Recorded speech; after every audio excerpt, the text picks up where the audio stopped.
Hello, everybody. It is Wednesday, November 29th, 2017. I'm Corey Stolzenbach, joined tonight by a former second baseman in the major leagues for the Indians and Angels. He was an original Angel as he joined the team in 1961 during its inaugural season.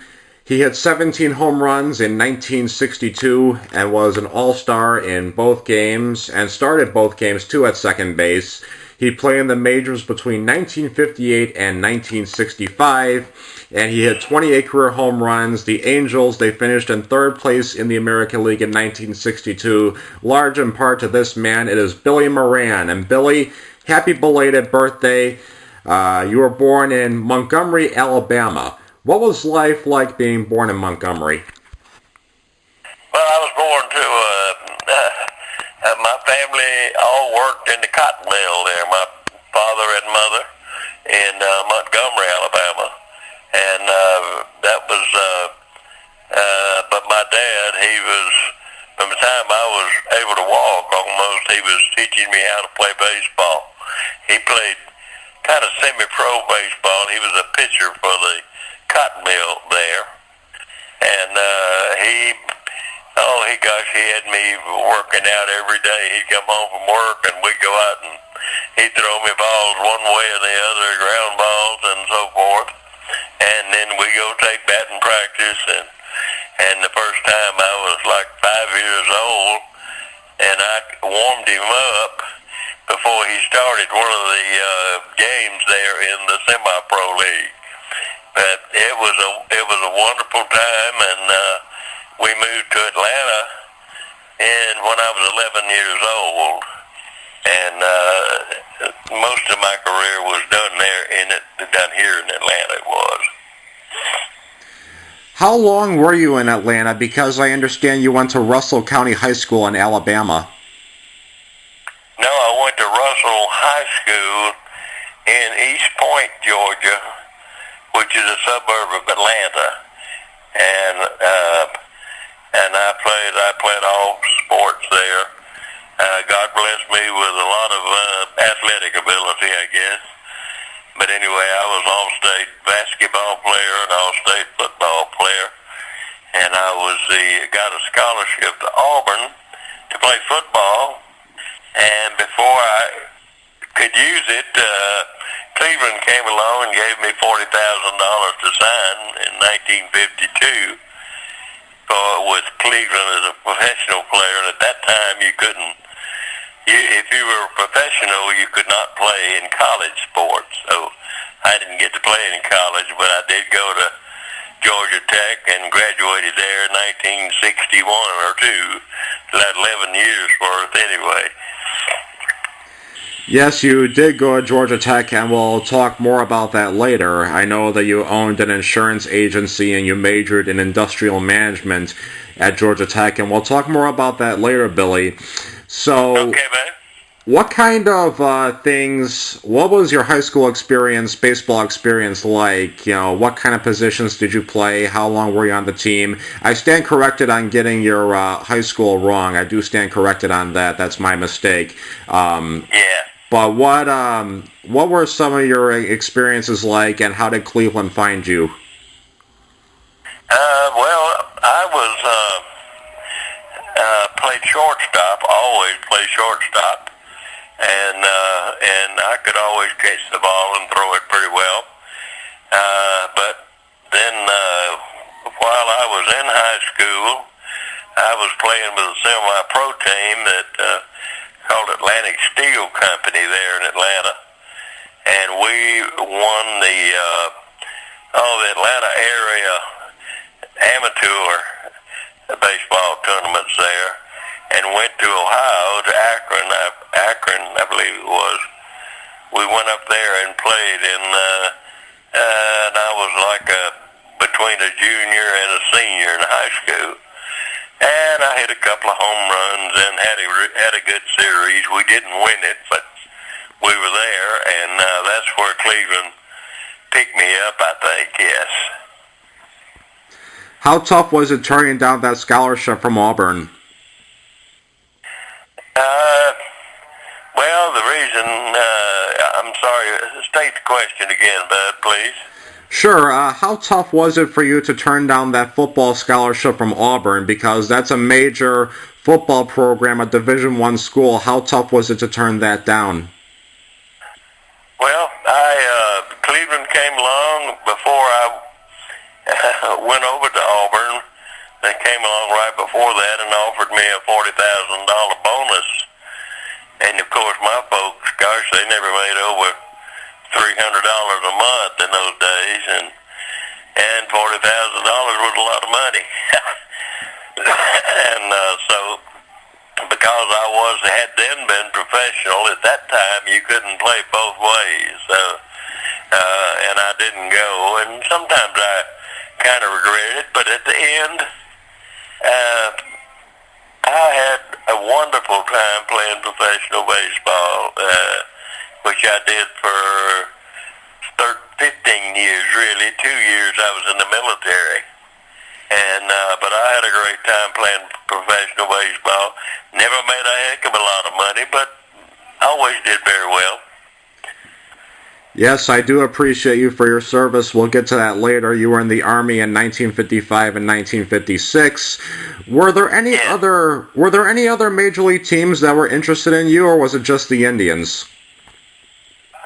Any other people? I'm sorry, I missed it. Yes, were there any other teams that were interested in you, or was it just Cleveland? Oh no, there was the White Sox. Luke Appling was with the White Sox at that time, and he was from Atlanta. And he was, they had, White Sox came down and interviewed my dad and I.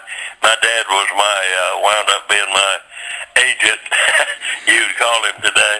But anyway, no, Cincinnati and Chicago, the White Sox, Cleveland. Oh, and that's all I can remember right now that were after me to sign with them, yeah. What did... sorry, go ahead. I'm sorry. No, you go ahead, sir. I'm sorry. I was going to say I had a good friend who became a good friend, a guy that was a reporter for the Atlanta Constitution and Journal newspaper in Atlanta, and he wrote a lot of stuff about me, and that helped me a lot to be recognized, yes. What did the Reds and White Sox offer you, and why Cleveland then? You know, I don't remember exactly. I think White Sox offered $25,000, and you know, that was what they called bonus babies back in those days. Mm-hmm. There were a few guys that got $100,000, like Herb Score and some other guys at the same time. But infielders didn't get all that much. But the pitchers with the big arms got and they used to call us bonus babies. And I know first year I played was in Green Bay, Wisconsin, in the Class D League, Wisconsin State League, and they gave us a fifth. My manager and there was a guy from Detroit, a nice guy. His name was Frank Tanana. Frank Tanana that pitched for for Detroit. It was his father, and I were there together, and we were both bonus guys, and they gave us a pretty hard time about some of the older guys that were there. But anyway, I'm sorry, I've lost track of my thought there for a minute. Excuse me. It's all good, but you weren't a bonus baby, though, because you would have had to have been on the Major League roster if you were a bonus baby. Well, I wasn't. Right. And I don't know about that, but I know they gave me $40,000 to sign, and $40,000 was more than my folks made in 10 years. So that was the reason we jumped on it. You know, you're talking about 1952. Right. Who was... There were some guys that had to go, and I don't know what the rules were then about it. I just know I didn't. I played I played in Green Bay, and then I played in Spartanburg, and then I played in Reading, Pennsylvania, and San Diego, and before I ever got to Cleveland. So. Who was the scout who signed you from Cleveland? Which Cleveland scout signed you? The scout, hold on, Tris Speaker was one of the guys that was the head of the scouting for Cleveland at the time, and Joe, man, I got a picture of him right here with me and my mom signing a contract with him, and I swear I can't remember his name right now, Joe. But he was one of the guys that played in major leagues for several years, and led the world for a long time with a few strikeouts. He didn't strike out as much as anybody else. But I'm sorry, right at the moment I can't recall his name. Are you? Sorry, go ahead. But he would wind up being the coach over at Alabama, the baseball coach over at Alabama, at the University of Alabama. That was after he signed me, yeah. Are you thinking of the Hall of Famer from the Yankees, Joe Sewell? Joe O'Toole? No, Joe Sewell, S-E-W... Oh, Joe Sewell, that's it. Joe Sewell's who I was trying to think of. Thank you. He was the main man that came around and got me finally to sign with Cleveland. What did he see in you? What did he see in me? Yes. Athleticism, I suppose. I made All-State football as a quarterback. We ran a single wing in high school, and I was the tailback and did the punting and all the passing and most of the running, really. And then, of course, I made All-State in baseball 2 years, the last 2 years in high school. I also ran in the 100 and the 200 yard, 220 dash in the track. Best time was about 9.9. And then, because the good Lord blessed me with a lot of athletic ability, and that's the main reason, I guess. Like you mentioned, you first played in Green Bay for the Green Bay Blue Jays in 1952. You hit .277 with 4 home runs in 63 games. And then the next year, like you said, Spartanburg with the Peaches in 1953. And you guys won the pennant that year, the Tri-State League pennant. So what did it mean? What was it like to you to be part of a pennant-winning team that season? Oh, it was really, we had a really good team, especially defensively. We had a great defensive team, and most of those guys have passed away now, I guess. But I had no contact with any of them since that time, really.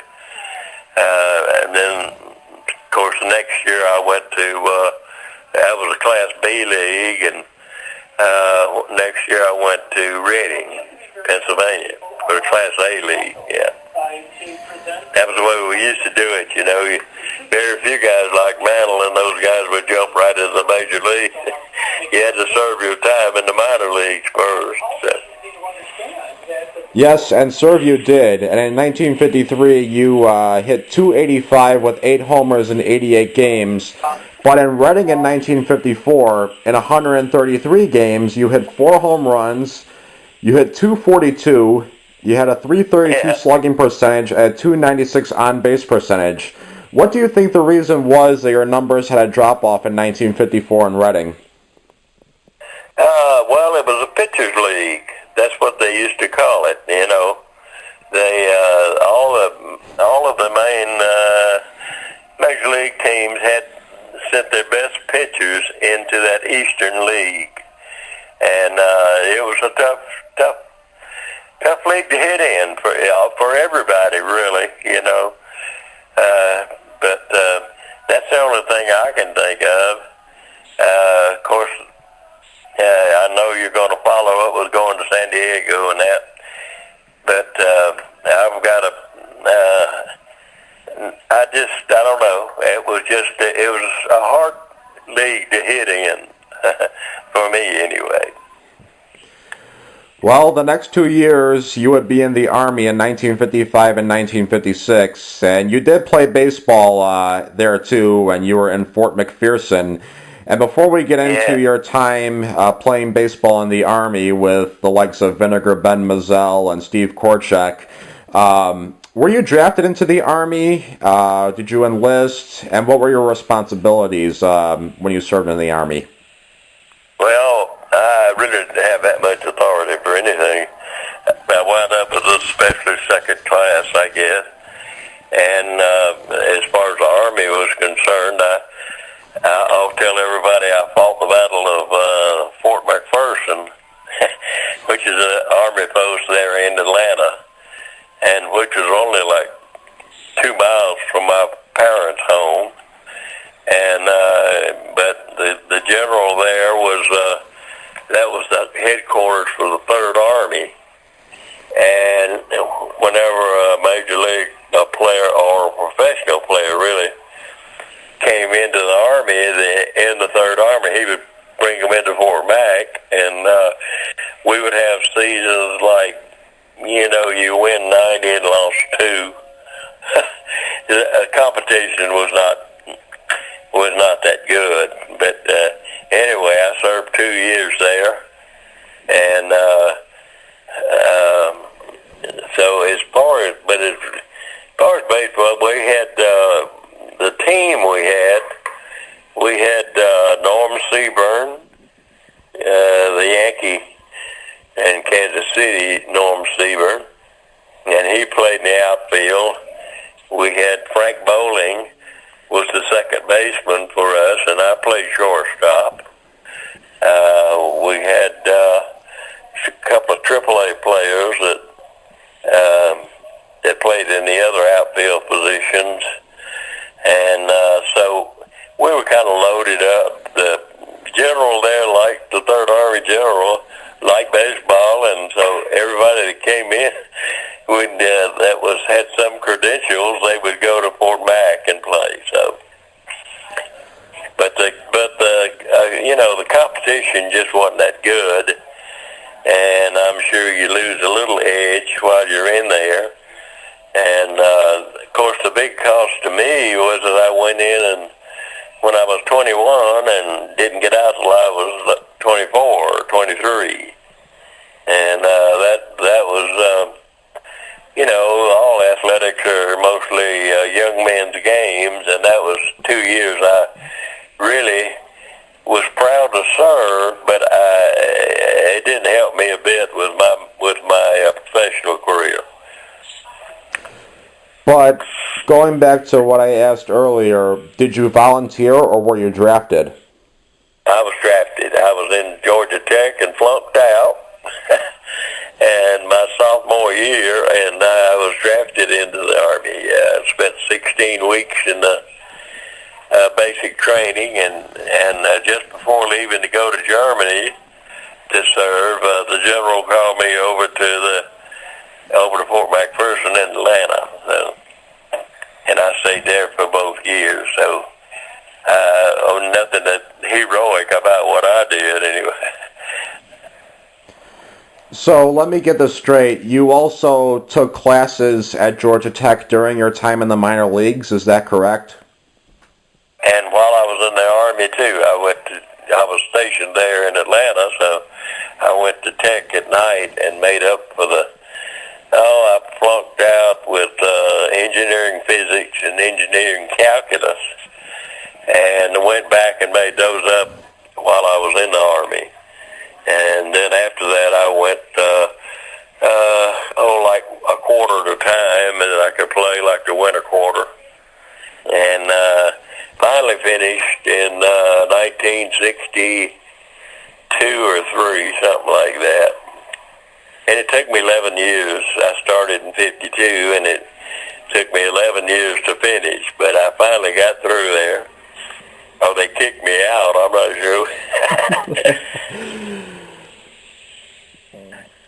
Well, you must have felt very accomplished when you finally did finish your studies, and you studied industrial management. Yes, so you must have felt pretty good when you finally left Georgia Tech. Yeah, well, I went to San Diego. That was for the AAA course. That was the Coast League. And I did fairly well, I did okay. Like I say, I could always catch the ball and throw it. I was a good infielder.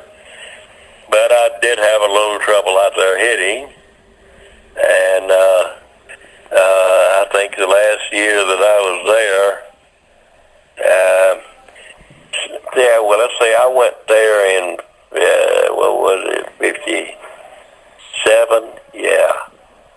And then I was sent back, 58, I went to Cleveland. And Bobby Bragan was the manager. And he took me down to Cuba and played in Cuba for a winter and went over to second base. He wanted me to play second base, and then Bobby Avila could go to third base. But anyway, that's the way it worked out. But as it turned out, all the times that I really was with Cleveland, I never got to play as much.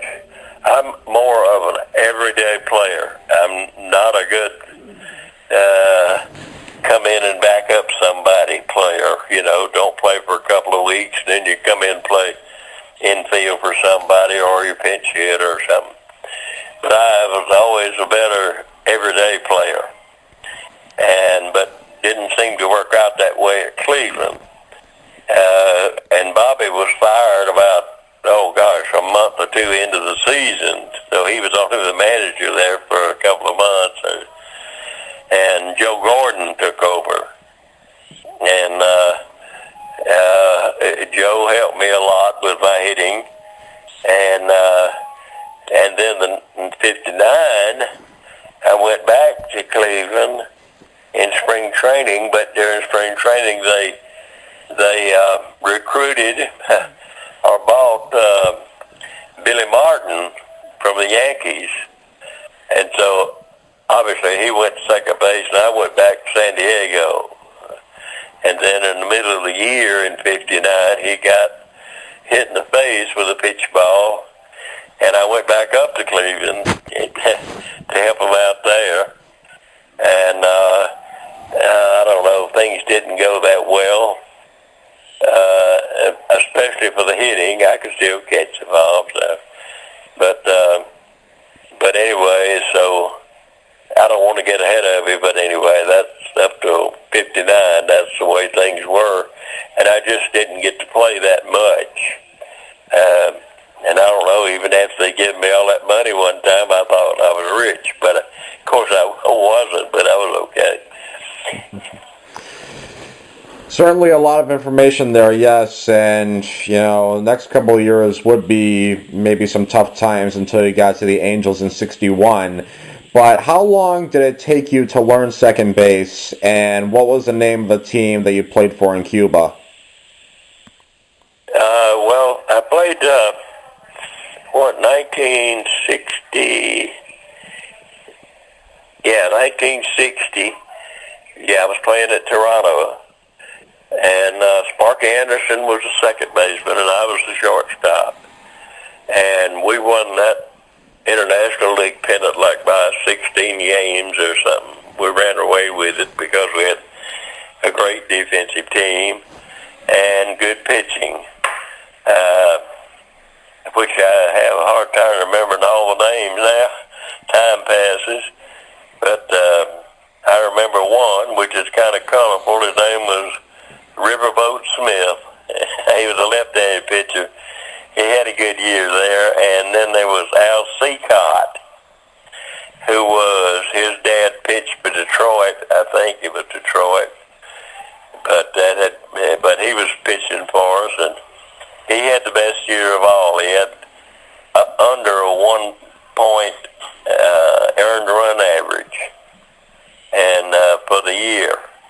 And then last time I heard about Seacott, he went over to when Houston was the what they call Houston when that first expansion. I've forgotten now.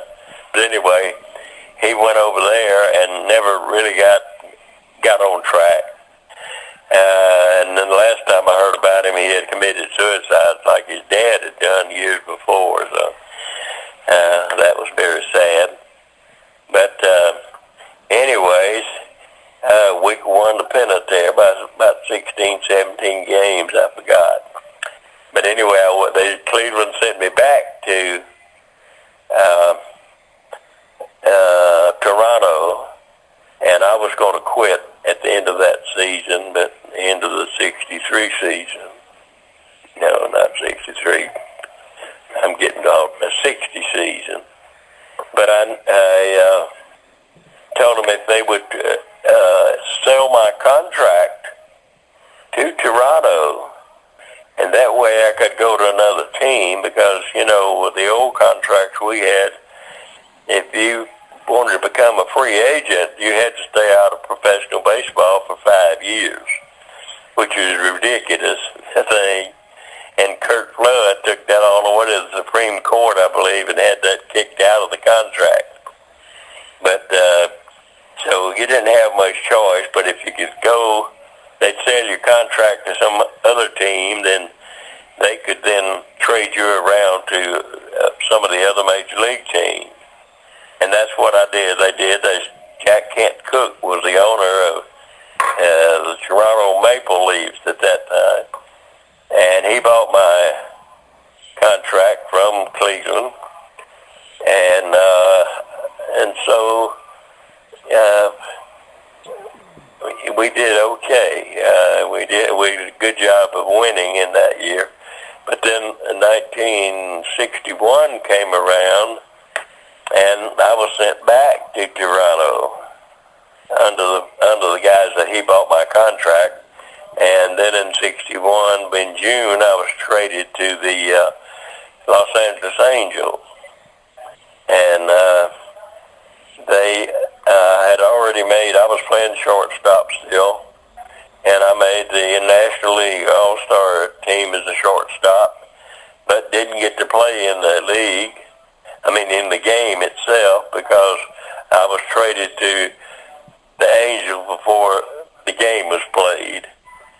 But I was hitting 300 at the time there, and then when I went with the Angels, and of course I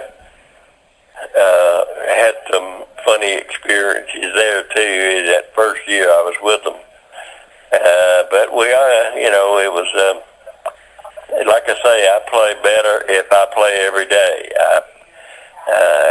I'm not a good part-time player, but I found that out. But anyway, I'll stop. Go ahead with the questions.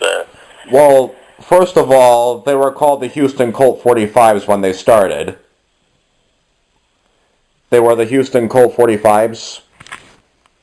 Yeah, it was the Colt 45s. That's where Seacott went. Yeah. That's where I saw him in the spring training of the next year, right. But my question, Billy, that I had asked you was about Cuba. I asked you what was the name of the Cuban team that you played for, and I also asked you who taught you and how long it took you to learn second base.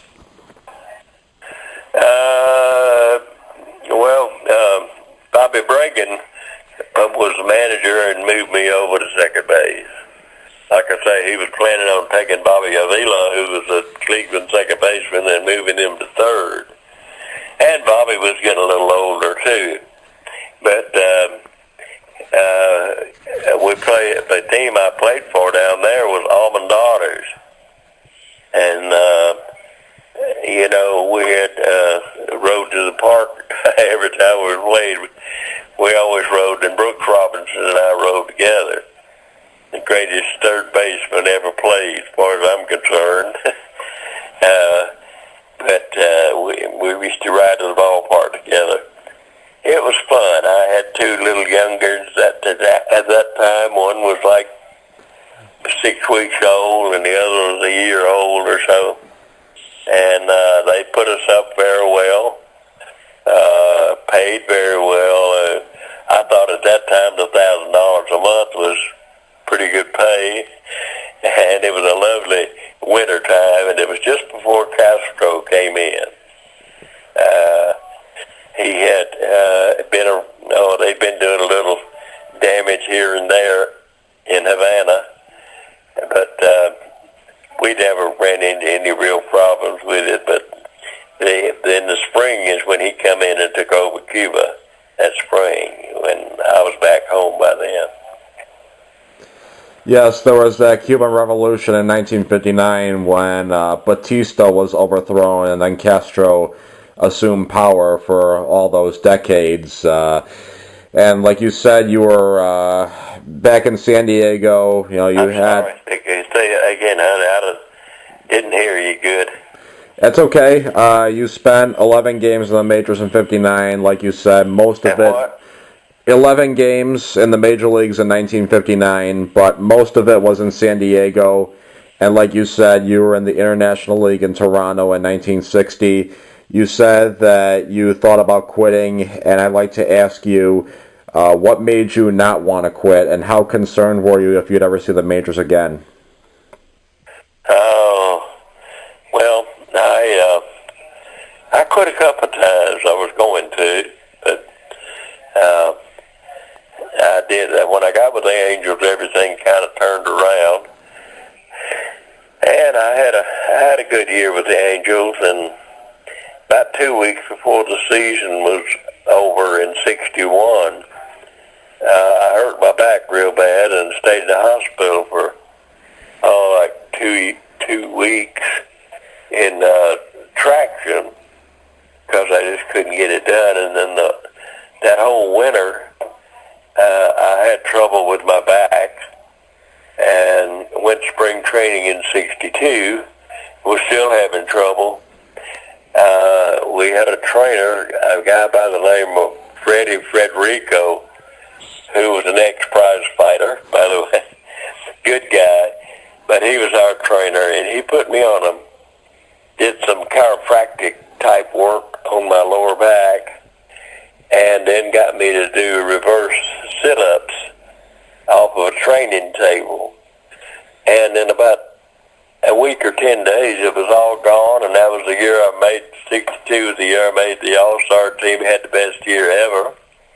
And the only other thing I remember about that before I got the Angels was that when I was in '61, our manager at Toronto was Mel McGahey, and had an outfielder there that was on his way out of baseball named Archie. I can't remember his last name now. But anyway, they taught me how to hit. Up to that time, you go up there and swing, but you don't really know what you're doing. And this is after several years of pro baseball. But they got me to take a book and write in the book after every time at bat against a particular pitcher, come back to the dugout and write down what he's threw you, the first pitch, the second pitch, the third pitch, fourth pitch, whatever. And you kind of learned the pitcher, how he was going to pitch you. And from there on, I wound up hitting like 300 for the '61 park season anyway. And after that, I was able to hit so well. Matter of fact, I think they told me that, my son told me this, and I didn't know this, but he found it in the computer, that I had 186 hits in '62, which was the most hits by an Angel for 15 years. And I knew I had really a great year that year.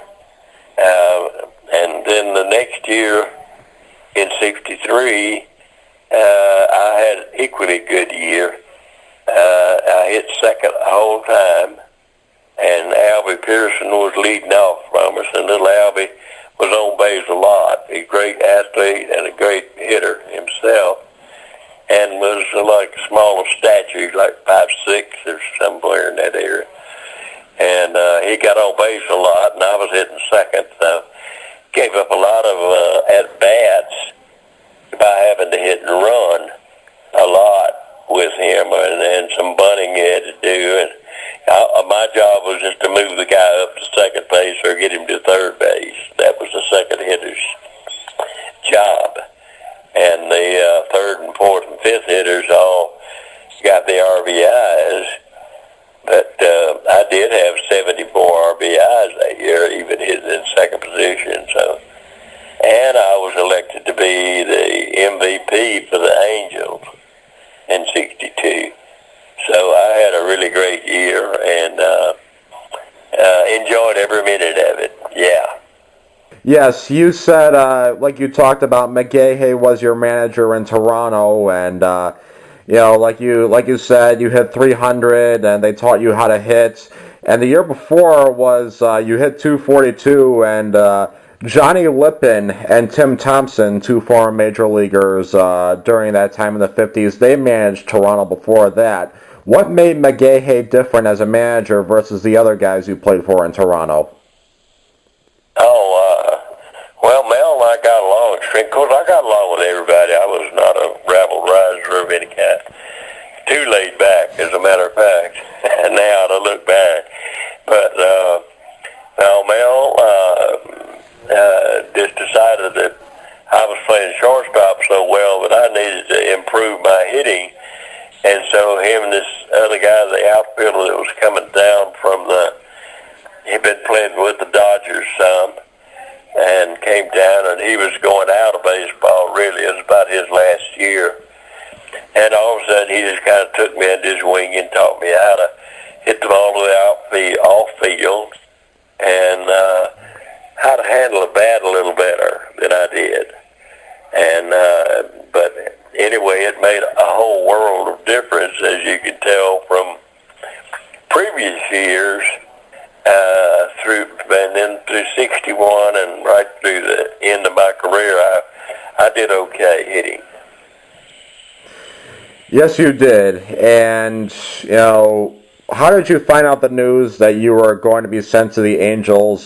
Ken Hamlin and Russ Heeman went the other way to Toronto in that deal. How did you find out you were going to become an Angel? Who welcomed you? Can you speak a little louder? I just can barely, just a little bit. Yes. How'd you find out you were going to go to the Angels? Who had welcomed you, and how'd you feel to be back on a Major League roster for the first time in 2 years? Yeah. I've had no problems at all. Bill Wrigley, of course, was the manager.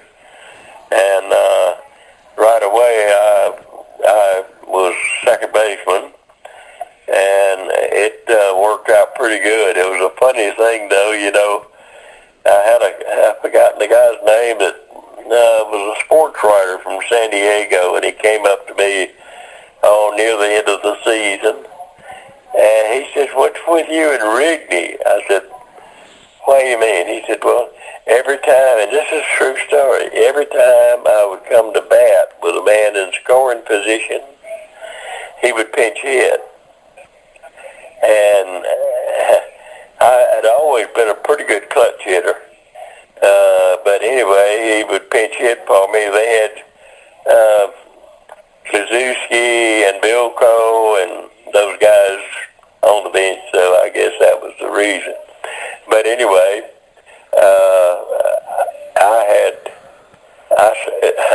I think this might be a record, but I started a doubleheader one Sunday, and this was why the guy came and asked me that question.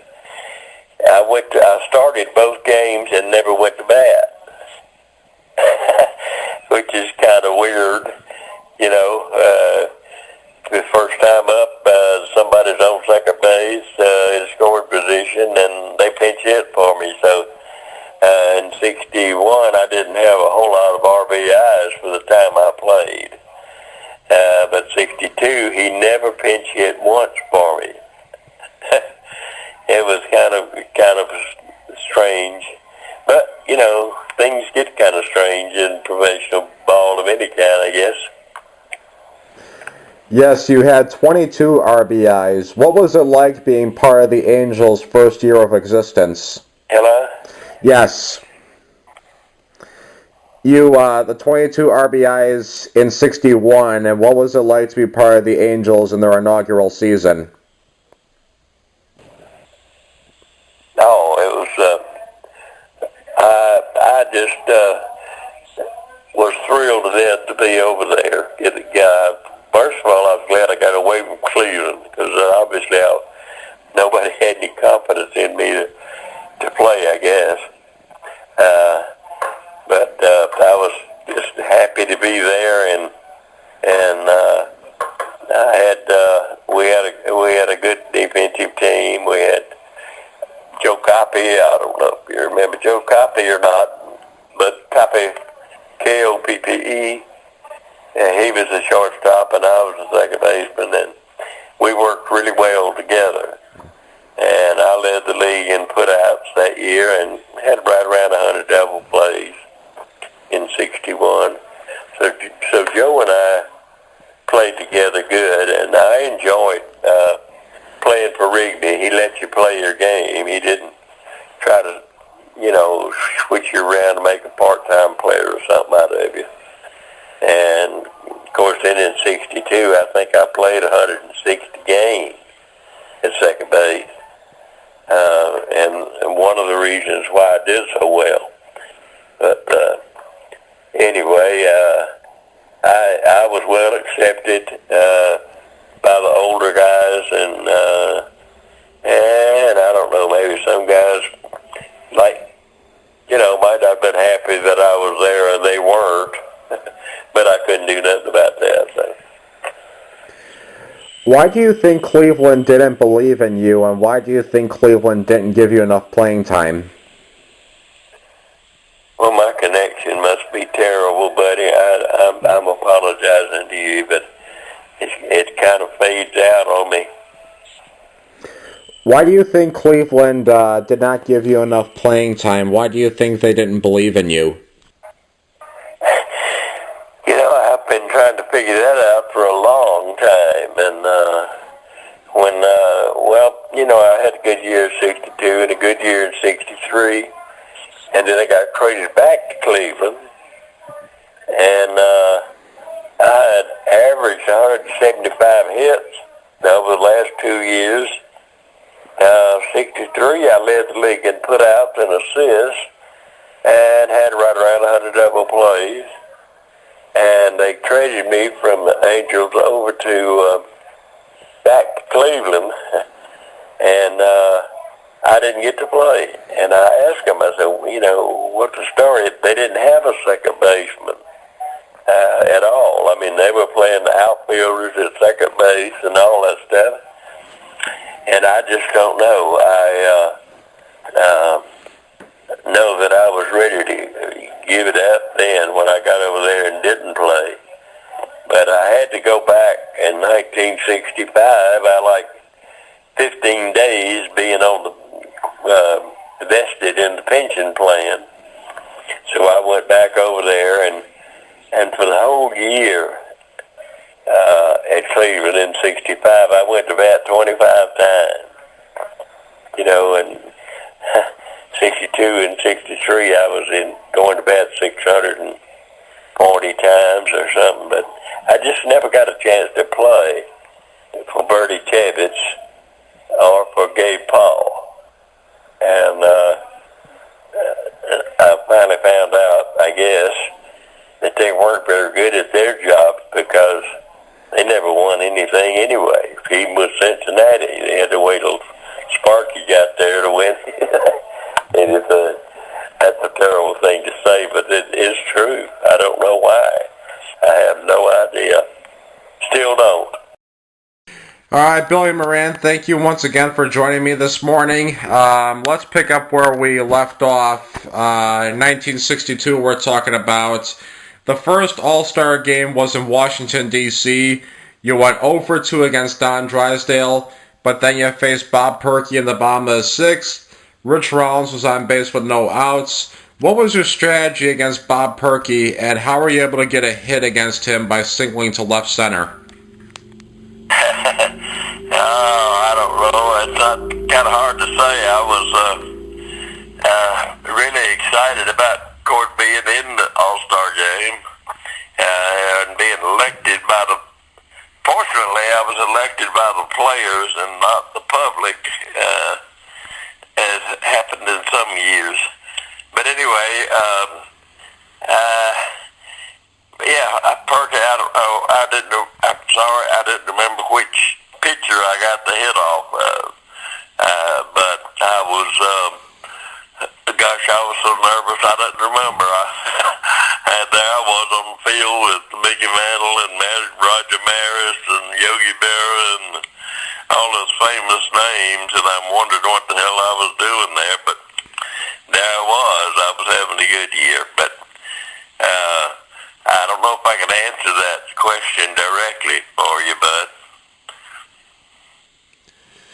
Well, you guys did lose that All-Star game. 20 days later, though, you guys will be back in Wrigley Field in Chicago. How badly did you guys want to avenge that loss in D.C.? I'm sorry, repeat that. Yes, how badly did you guys want to make up for that loss in D.C. and get that win back in Chicago? Yeah. Well, we were trying to do the best we could do, and Colavito, as I recall, came through with a hit that helped us that day. I don't know. The only thing that I remember about that game, or either one of the games, was just my amazement at me being there, and that, you know, I was the first Angel to get a hit in an All-Star game, so that's a first. Nobody could take a first away from you. And but that's about all I can really give you any information about that. That's fine, that's no problem. And like you said, you had a very good defensive year that year. You had a .986 fielding percentage. What was your mentality like on defense? Like, who taught you how to play defense the way you did? Well, I was taught by. I was always a pretty good hitter, but I was basically just a swinger. And when I played with Toronto in 1960 and 61, my manager was Mel McGahey, who a few years later became a manager of the Cleveland Indians. But Mel McGahey took me under his wing and taught me how to hit. Well, and not how to hit, but thinking about hitting instead of just going up and swinging. He had me keep a book on every pitcher that I faced. When I got back to the dugout, I came, pull my book out and put down each pitch that was thrown and where it was thrown. And so that the next time I faced that pitcher, I'd have a pretty good idea of how he was going to pitch me instead of just going up and trying to swing. He also helped me a great deal in being able to handle the bat and hit the ball to the off field. Those two things were really the basic reasons why my batting average changed and how I become a more reliable hitter. It was in 1962 that the Angels went 86 and 76, and they were the first team ever to have a winning record in their second year of existence. And since then, only the 1999 Diamondbacks can say they've done the same thing. So what do you think the Angels did right in 62, and what do you credit to finishing third place in the American League pennant race? Well, I credit to some guys. We had a bunch of Scribinis, guys that hadn't really played a lot in Major Leagues, and but we all had pretty good years, everyone. Leon Wagner, Lee Thomas, and a rookie catcher, and then we had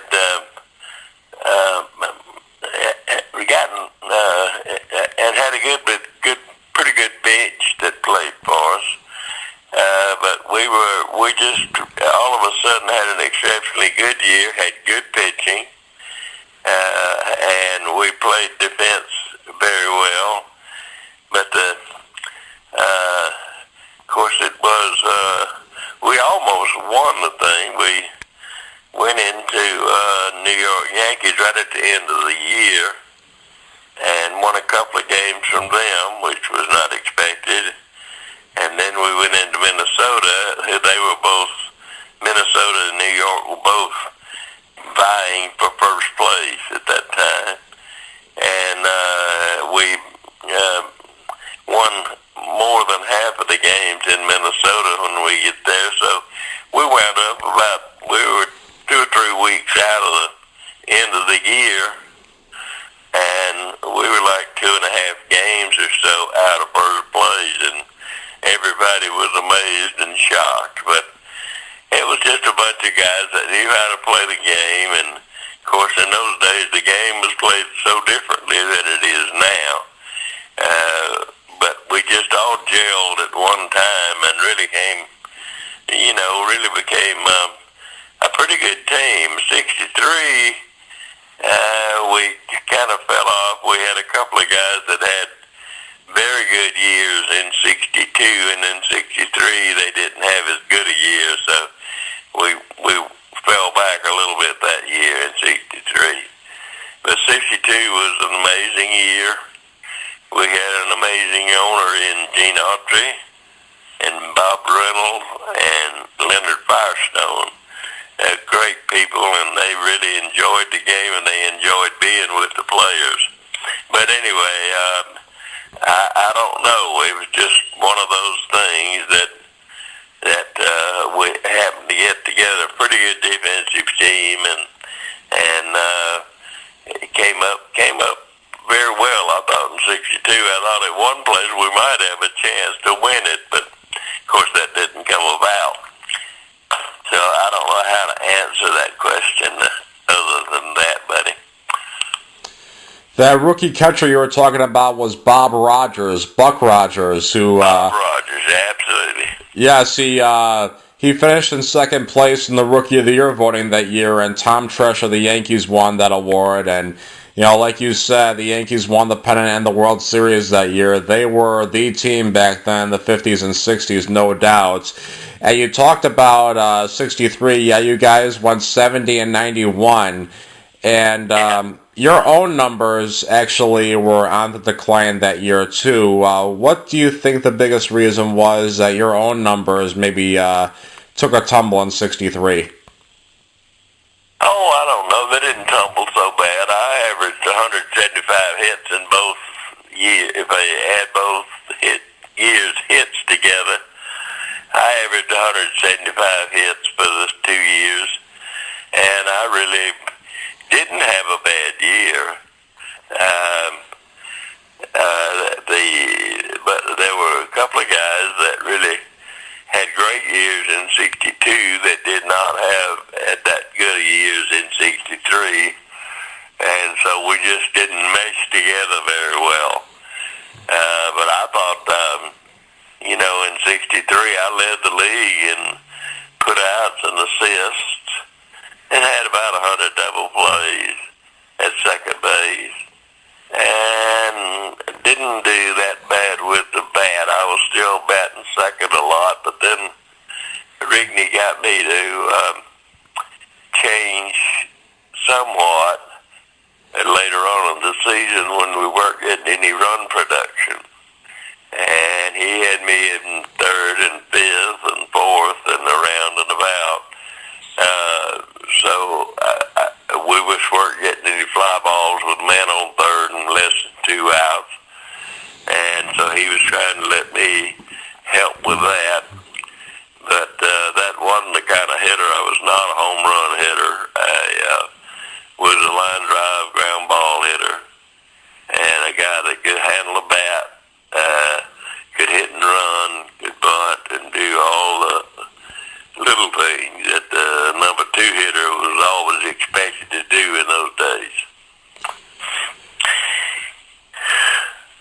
So then what do you credit then for your 17 home runs in 62? It was kind of strange. At the end of 1961, when I first came up to the Angels, about 2 weeks before the season was over, I filled in at shortstop for a couple of innings. A slow ground ball was hit to me, and I charged in and threw the ball underhanded to first base, got the guy out. But meantime, my lower back popped. And from the rest of the 2 weeks of the season, I was in the hospital for my back. I couldn't, I guess, couldn't run or anything in the lower back. But I laid in traction there for 2 weeks. And then what that led to was the back hurt me all winter. Got to spring training in 62. And Freddie Federico, a trainer guy, got me to doing reverse sit-ups and chiropractic type adjustments in my lower back. And finally the pain went away, and that was the year I had the best year. But I think a lot of it had to do with reverse sit-ups, back strength, and that sort of thing. But I was not, every time I went to the plate, I was not trying to hit home runs. I was either trying to move the guy from first to third, Albie Pearson, or first to second, or, just move him up so that 3, 4, and 5 hitters could drive him in. But every time I hit a home run, I was really trying to, like in the late innings of a game or something like that. And, another first I had with the Angels was I hit the first American League home run in Dodger Stadium. So, that's another first. When you got a first, nobody could beat that. So, it was doing well. But, no, I disagree. I don't think I had a bad year at all. I think I had a great year. 63, it was just not, and I didn't get started as early as I did in 62. Is the difference in whether I made the All-Star team or not.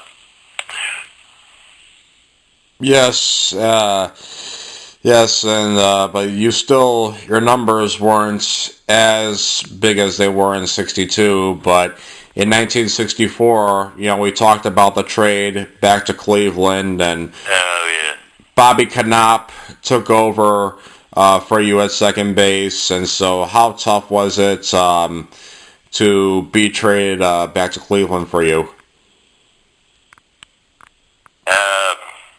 I don't know. That was one mistake that I made.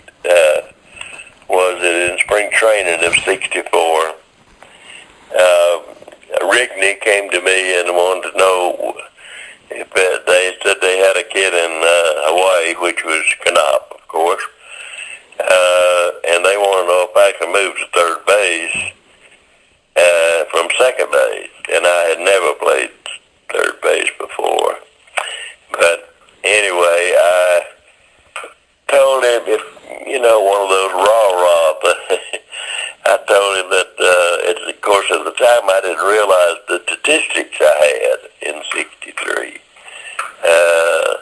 I don't know whether they just weren't available or nobody paid attention to them, but anyway, I told him that if it thought it would help the team, yes, I would try to go to third base.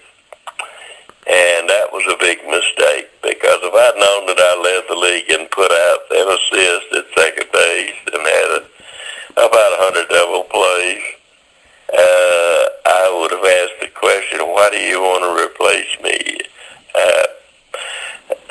Let the other guy go play third base. And that was one of the mistakes I made. And, of course, playing third base, when I went over there, my arm was not as strong as it was in earlier years. And I made about 7 or 8 throwing errors. And I don't know, all of a sudden I was traded back to Cleveland. because when I went to Cleveland, I went to Cleveland we were playing in Cleveland. We were playing a 4-game series, a Thursday, Friday, Saturday, and Sunday. And played with the Angels on Thursday and Friday. Saturday morning, I was traded to Cleveland. And that same evening, I went up to pinch hit and got a base hit. But then after that, I just didn't really get to play that much. And I never, ever figured that out. And when I was there in 64, and the only reason I went back to Cleveland in 65 was because I needed 15 days to be qualified for the pension plan. And but still, in 65, I stayed around there for a while, but really didn't get to play. I think I went to bat 25 times the whole year. I don't know exactly what the story was, except that I thought that Bertie Chabbets and Gabe Paul were both lacking in their abilities about baseball and how to manage their players. Yeah. What makes you say that? Well, I mean, I went there. They didn't have a second baseman in first place.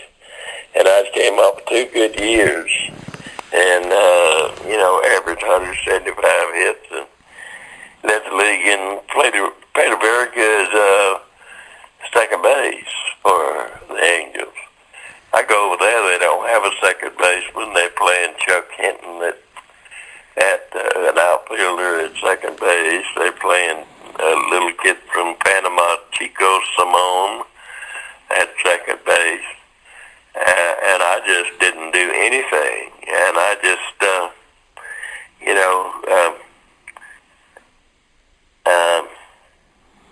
I don't know. To me, it was just nonsense. I mean, here you had a guy that made the All Star team at second base before you don't have one, and then you're trying to fill in with somebody else. And so that didn't work out for either one of us, really, either me or Cleveland. I just thought it was a lot of nonsense, mismanagement, if you would. So how tough was it for you to leave the game after 65? Well, another thing, too, at the end of the 64 season, with a contract was sent out to us, I had a contract coming from Cleveland, and they wanted to know if I was would sign the contract. I told them no, I was never coming back to Cleveland. And but anyway, there was in spring training of '66, and I was not going to go back for the '66 season to Cleveland. I'd already validated my retirement plan and that sort of thing, and I called up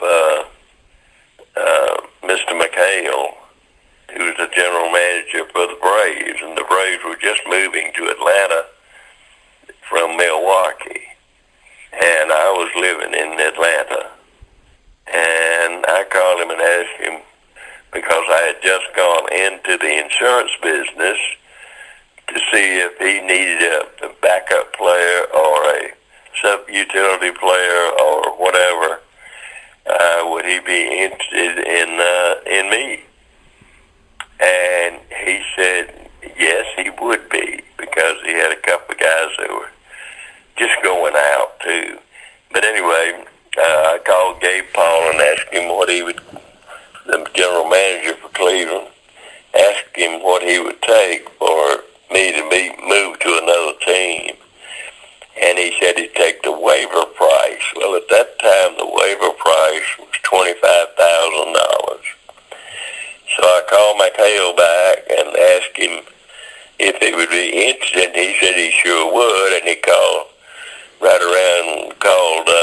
Gabe Paul up and was going to go with the $25,000.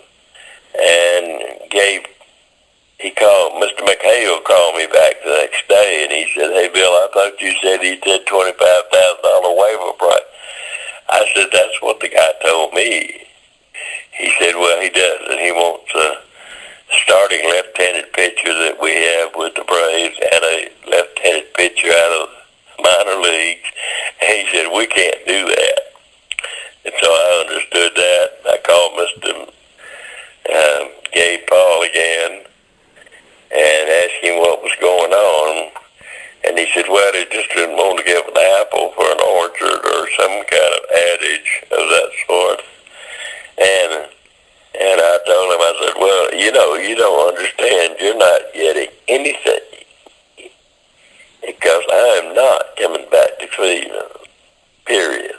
And I said, "You ought to take $25,000 and run." But he never did, and so it never came about, and I never got to play in Atlanta like I wanted to. So that was, just some strange things that happened during the end of my career anyway. But I never went back to Cleveland, that's for sure. Do you know who this left-handed pitcher was? I'm sorry? Do you remember who this left-handed pitcher was? Yeah. I know I don't. I'm trying to. I will recall it one of these days, I'm sure, babe. But I cannot remember. He was a starting left-handed pitcher for the Braves in 1966, and was very good. I mean, he was better than an average pitcher, and of course he couldn't. They didn't want to do that. I was trying to satisfy my own self, and I didn't look for him to give up a starting pitcher for me, at that point. Let's see. I'm trying to remember the left-handed pitchers for the Braves in that era. Was Claude Ramon a left-handed pitcher or no? Say that again, bud. I'm sorry. Was Claude Ramon a left-handed pitcher? I'm trying to remember. No, it wasn't. I don't know Juan Ramon. I have no idea about that. That was not the pitcher they were talking about. Denny LeMaster. Okay, yeah, Denver LeMaster. Okay, yeah, that's... Okay, that just happened to pop in my mind. Okay, yeah, Denny LeMaster. Yeah, that's... that all makes sense now. Yeah, he was a lefty, and he also pitched for the Expos, too. So, Yeah. What made you want to go into the insurance business in the first place? Well, first place, I graduated from Georgia Tech in 61 or 62 with an industrial management degree.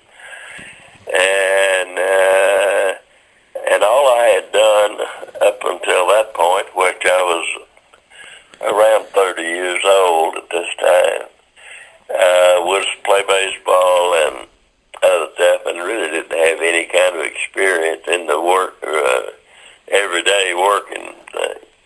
And the best offer I could get for a job was a management trainee job with Sears and Roebuck, which was at that time, they offered $600 a month, and I already had 3 kids and had been living on around $20,000 a year, and I couldn't do that. Then I had a very good friend who had done very well in real estate, high school friend, and he wanted me to go to work with him, but another mistake I made was that I didn't go to the bank and borrow the money and finance myself. I'd have to finance myself for a year, and I think that was another thing. And the only reason I went in the insurance business is because they were going to subsidize me for a year or two until I learned the business. And then I stayed in the insurance business for like, I don't know, 30 years in one position or another. But I hated it every bit. I just was not that kind of a person. I was more too laid back to be a real good insurance producer. But I managed to raise 3 kids and all that jazz. But the only reason I went with them was because because I had the 3 kids, I could get $600 a month from them and plus commissions. And that was the reason I went in the insurance business, period. Yeah. What kind of insurance are we talking about here? Life and health. I went with Equitable Life Insurance Company, Life Assurance Company, yeah. And we sold basically life insurance, which, progressed into selling to businesses, retirement plans and health plans, group health plans, and things like that. And so I was able to get by with that. And then I went to work as a salaried employee for the last 10 years of my career was being in going out and representing the company and recruiting general agents for them in the Southeast, basically, to come and join them. And the last company I worked with was Kansas City Life, doing that. And then I became a little bit of a general agent myself right at about that time, and but anyway, that's how I got into the insurance business, and I never liked 1 minute of it. I just didn't. I'm just not that personality type. Well, you owned an agency in Atlanta for many years. What was the name of this agency, and for how many years did you own it? Oh gosh, that was more just like didn't have any people work except a secretary, but it was just my business by itself, and that's what I produced, and I did that until I was like pretty close to 60 years old, and I had been divorced and remarried a wonderful lady that I'm still married to for 37 years. But she was very fortunate. She owned a company in Atlanta that she started from scratch and ran a multi-million-dollar company. And she did it herself, hard work, and very little help from me. But anyway, at that time she said, if you're not going to make a whole big bunch of money, which I was working around to $30,000 income, and she said, you might as well just retire and take the baseball, which I was baseball retirement plan. And because if you don't know, make a great deal of money, all we do is pay it back in taxes. So I retired when I was like 60 or so, right after, 62, I guess, when Social Security was available to me.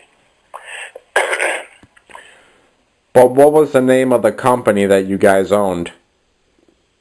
Annette it was AAA Airport Express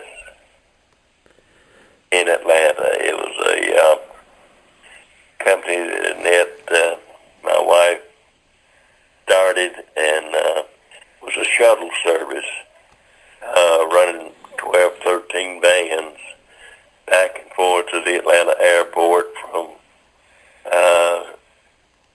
Athens, Georgia, and all up on the north eastern side of Atlanta. to and from the airport back home when they got back in. But it was AAA Airport Express that Annette started, yeah. Okay, and I know that you went to Georgia Tech, and the insurance agency was in Atlanta.